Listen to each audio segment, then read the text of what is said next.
গুজরাট দাঙ্গা থেকে শুরু করে এনআরসি, সিএএ বা ওয়াকফ আইন, ভারতের প্রধানমন্ত্রী নরেন্দ্র মোদীর নাম দীর্ঘদিন ধরেই বিভিন্ন মুসলিম বিরোধী বিতর্কের সঙ্গে জড়িয়ে আছে। তবে এবার সম্পূর্ণ ভিন্ন প্রেক্ষাপটে আলোচনায় এলেন তিনি। ইসলামের ইতিহাসের অন্যতম সম্মানিত ও আলোচিত ব্যক্তিত্ব হযরত ইমাম হুসাইন রাদিয়াল্লাহু তাআলা আনহুকে স্মরণ করে সামাজিক যোগাযোগ মাধ্যমে এক বার্তা দিয়েছেন মোদী, যা ইতিমধ্যেই বেশ আলোচনার জন্ম দিয়েছে।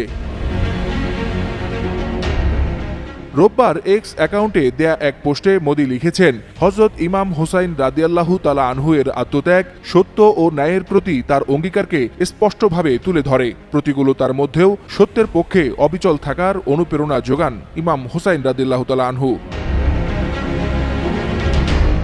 নরেন্দ্র মোদীর এমন মন্তব্যে অনেকেই একে আশ্চর্যজনক বলে মন্তব্য করেছেন, বিশেষ করে তার অতীত রাজনৈতিক অবস্থান ও মুসলিমদের নিয়ে আগের নানা মন্তব্যের পরিপ্রেক্ষিতে।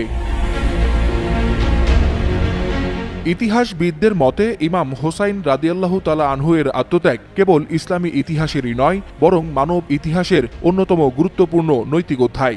৬১ হিজরির ১০ই মুহররম কারবালার প্রান্তরে উমাইয়া খিলাফতের দ্বিতীয় খলিফা ইয়াজিদের অন্যায়ের বিরুদ্ধে দাঁড়িয়ে নিজের পরিবার পরিজন সহ নির্মম হত্যার শিকার হন তিনি। কিন্তু শেষ নিঃশ্বাস পর্যন্ত আপোষহীন থেকে সত্য ও ন্যায়ের পতাকা উঁচু রাখেন।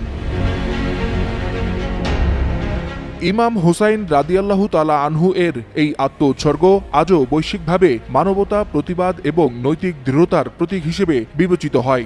শুধুমাত্র শিয়া মুসলিমদের জন্য নয়, বরং সুন্নি, অমুসলিম, এমনকি ধর্ম বর্ণ নির্বিশেষে সকল ন্যায়পরায়ণ মানুষের জন্য ইমাম হুসাইন রাদিয়াল্লাহু তাআলা আনহু এর জীবন এক অনন্য অনুপ্রেরণা।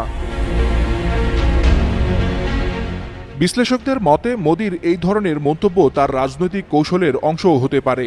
একদিকে ভারত জুড়ে মহররম পালনের আবহ, অন্যদিকে মুসলিম ভোটারদের দৃষ্টি আকর্ষণের সম্ভাবনাও উড়িয়ে দিচ্ছে না পর্যবেক্ষকরা।